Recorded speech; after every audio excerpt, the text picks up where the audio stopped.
नमस्कार viewers, welcome to our channel astro star life.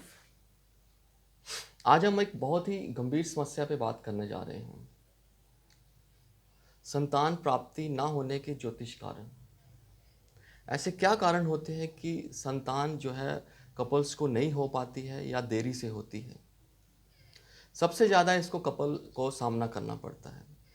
Family में हो, सोशल सर्कल हो या फैमिली फ्रेंड्स में बैठे हो आप, तो हर हर इंसान यही पूछता है, what do you think about your child. आपने अपने बच्चे के बारे में क्या सोचा है। कई बारी तो कपल जो है वो एम्बेरसमेंट फील करते हैं, ऑकवर्ड फील करते हैं, मेंटली डिप्रेस हो जाते हैं। मेंटली डिप्रेस होने से उनको और भी कई बीमारियों का सामना करना पड़ता है।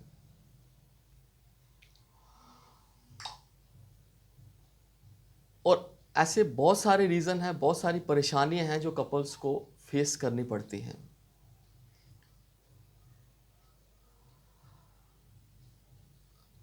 मैं आज आपको कुंडली के बारे में ही बताऊंगा कि कुंडली में क्या ऐसे योग होते हैं और कौन से ऐसे प्लैनेट्स होते हैं जो कि संतान प्राप्ति में बाधा का कारण बन जाते हैं। पहले तो चाहे हस्बैंड हो या वाइफ हो, लगन लॉर्ड उनके स्ट्रांग होने चाहिए, मजबूत होने चाहिए। अगर लगन लॉर्ड स्ट्रांग है, सेहत उनकी अच्छी है, तो चांसेस जो हैं वो ज़्यादा बढ़ जाते हैं बच्चे पैदा करने के। और कुंडली में सेकंड लॉर्ड के मालिक और फिफ्थ हाउस लॉर्ड जो है स्ट्रांग होने चाहिए। सेकंड हाउस जो है वो फैमिली का हाउस है और फिफ्थ हाउस जो है वो संतान का है, गर्भ धारण का है, लेडीज का। अगर ये दोनों हाउस कमज़ोर हैं तो संतान प्राप्ति में बाधा आती है। फिफ्थ हाउस के लॉर्ड 6, 8, 12 में नहीं बैठे होने चाहिए और 6, 8, 12 के मालिक जो हैं वो फिफ्थ हाउस में नहीं बैठे होने चाहिए। फिफ्थ हाउस पर शनि की, राहु की दृष्टि नहीं होनी चाहिए और केतु जो है वो फिफ्थ हाउस में नहीं बैठे होने चाहिए, क्योंकि केतु अगर फिफ्थ हाउस में बैठे हैं तो मिस कैरेज होने के ज़्यादा चांसेस बन जाते हैं। हमें नाइन्थ हाउस भी देखना पड़ता है क्योंकि वो फिफ्थ टू फिफ्थ का है। फिफ्थ हाउस जो है हमारे पूर्व जन्म का है, पिछले जन्म का है, और नाइन्थ हाउस जो है वो हमारे अगले जन्म का है। हमारे कुछ ऐसे कर्म होते हैं पिछले जन्म के जो इस जन्म में हम जो है फेस करते हैं। और हमारे प्लैनेट्स जो हैं हमारी कुंडली में वो हैं जुपिटर, बृहस्पति देव जो है वो संतान के कारक हैं, और शुक्र देव जो वीर्य के कारक हैं, हॉर्मोन्स के कारक हैं, स्पर्म के कारक हैं।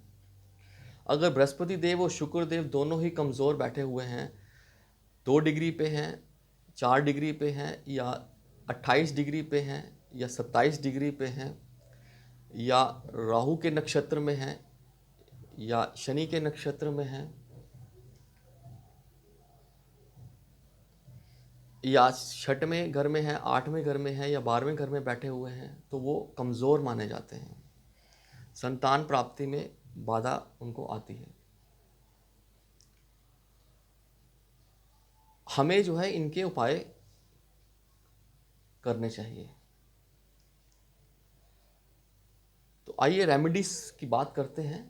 बृहस्पति देव का पहले तो आपको स्तोत्र पढ़ना चाहिए, कवचम का पाठ पढ़ना चाहिए, बृहस्पति देव के केले की पूजा करनी चाहिए, और बृहस्पति देव का मंत्र जो है वो आपको जाप करना चाहिए। ओम ग्राम ग्रीम ग्रोम से गुरुए नमः, इसका पाठ पढ़ना चाहिए 108 बार।